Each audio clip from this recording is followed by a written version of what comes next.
अगर तुम भी कंफ्यूज हो कि CUET एंड बोर्ड्स को एक साथ मैनेज कैसे करें, तो आज मैं उसके लिए कंप्लीट स्ट्रैटेजी शेयर करने वाली हूँ। तो स्टार्ट करते फर्स्ट ऐसे सब्जेक्ट से जो तुम्हारे बोर्ड्स में नहीं आते हैं, वो है तुम्हारा GAT।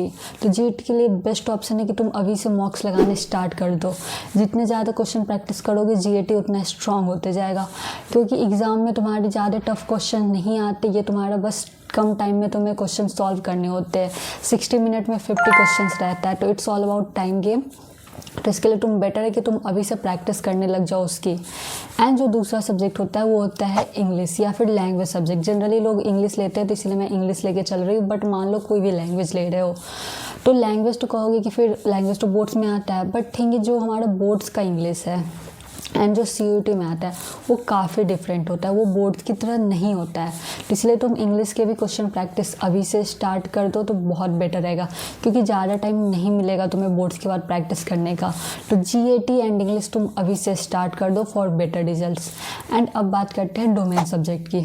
तो देखो, एक चीज़ पहले क्लियर कर लो कि जनरली जो भी टॉप कॉलेजेस हैं, वहाँ के तुम अगर स्टूडेंट से मिलोगे ना, तो मैक्सिमम जो पॉपुलेशन होगी वो 90% वाली ही होती है।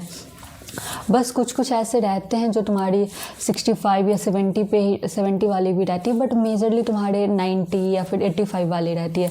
तो ये चीज़ तुम ध्यान देना कि जो भी लोग CUET में अच्छा परफॉर्म करते हैं वो बोर्ड्स में 4 के आ रहे होते हैं। बट इसका मतलब ये नहीं कि सारे, बट मेजॉरिटी वही रहती है। तो तुम बोर्ड्स में अभी से तुम टारगेट बना लो कि बोर्ड्स में तुम्हें भी 90 स्कोर करना है।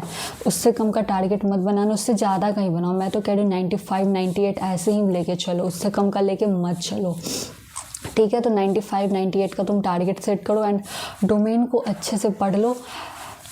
सारे टीचर्स यही बोलेंगे या फिर सारे सीनियर्स तुम्हारे यही बोलेंगे कि NCERT को ब्रह्मास्त्र मान के उसको पढ़ना स्टार्ट कर दो। NCERT इज़ लाइक तुम्हारा बोर्ड्स भी क्लियर कर देगा एंड CUET भी क्लियर कर देगा। तो तुम NCERT को अच्छे से पढ़ो। अब यहाँ पे 2 टाइप के स्टूडेंट होंगे। एक होंगे कि जिनका सिलेबस पूरा कंप्लीट हो चुका है अभी बोर्ड्स का, वो अभी रिवीजन कर रहे हैं बोर्ड्स के लिए या फिर क्वेश्चन प्रैक्टिस कर रहे हैं। एंड दूसरे वो होंगे जिनका सिलेबस ही नहीं कंप्लीट हुआ है।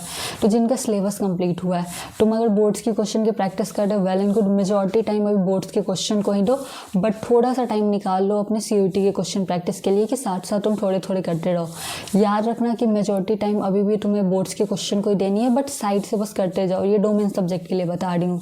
लेकिन जिनका अगर सिलेबस कंप्लीट ही नहीं हुआ है, तो पहले प्लीज़ तुम सिलेबस कंप्लीट करने पे फोकस करो। अब तुम्हारा सिलेबस ही नहीं कंप्लीट हुआ तो फिर क्या करोगे? इसीलिए पहले सिलेबस कंप्लीट पे फोकस करो, पहले वो हो जाए, फिर तुम बोर्ड्स के क्वेश्चन लगाना है एंड देन फिर तुम CUET पे आ जाओ। बट पहले एटलीस्ट सिलेबस फिनिश तो करो। और जिनका हो चुका है फिनिश, वेल एंड गुड। तुम मेजॉरिटी टाइम दो बोर्ड्स को, बट साइड से थोड़ा सा टाइम तुम दे सकते हो CUET के लिए। ज़्यादा अभी नहीं देना है, मेजॉरिटी अभी तुम्हें बोर्ड्स को ही देना है। बोर्ड्स खत्म हो जाए तब तुम फुल CUET पे फोकस कर लेना, क्योंकि देखो CUET में कुछ डिफरेंट नहीं आता है। कॉन्सेप्ट तुम्हारे CBSE के ही होते हैं जनरली। अगर तुम CBSE से हो तो बोर्ड जो NCERT है वही चीज़ें रहती है। बस तुम्हें वहाँ पे है कि बोर्ड्स में तुम्हारे सब्जेक्टिव क्वेश्चंस होंगे, यहाँ तुम्हारे ऑब्जेक्टिव होंगे। तो बस कॉन्सेप्ट वही रहता है, बस यहाँ पे तुम्हें क्वेश्चन को फास्ट सॉल्व करने की प्रैक्टिस करनी होती है। तो तुम इसीलिए अभी से थोड़ा थोड़ा तुम क्वेश्चन प्रैक्टिस पे लगाते जाओ, एंड जब बोर्ड्स कंप्लीट हो जाए तो तुम पूरे क्वेश्चन प्रैक्टिस पे लग जाओ। बट जिनका सिलेबस ही नहीं कंप्लीट हुआ तो वो तो भाई तुम पहले सिलेबस कंप्लीट करो।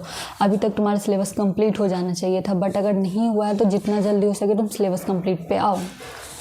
एंड हाँ, सबके लिए बोल रही एक चीज़ जो तुम स्टार्ट कर सकते हो वो है तुम न्यूज़पेपर पढ़ना। न्यूज़पेपर पढ़ना तुम्हारे लिए बहुत बेनिफिशियल हो सकता है। और हाँ, इंग्लिश न्यूज़पेपर, हिंदी वाले नहीं, इंग्लिश न्यूज़पेपर पढ़ना स्टार्ट करो। इससे क्या होगा, तुम्हें एक तो तुम्हारी रीडिंग अच्छी हो जाएगी एंड फिर तुम्हारा जो जनरल नॉलेज का सेगमेंट होता है ना, वो भी कवर हो जाएगा। करेंट अफेयर्स ये सब कवर हो जाएंगे। तो न्यूज़पेपर पढ़ना स्टार्ट करो, ये बहुत बेटर चीज़ है। कोई सा भी न्यूज़पेपर ले लो, इंग्लिश न्यूज़पेपर, एंड स्टार्ट कर दो।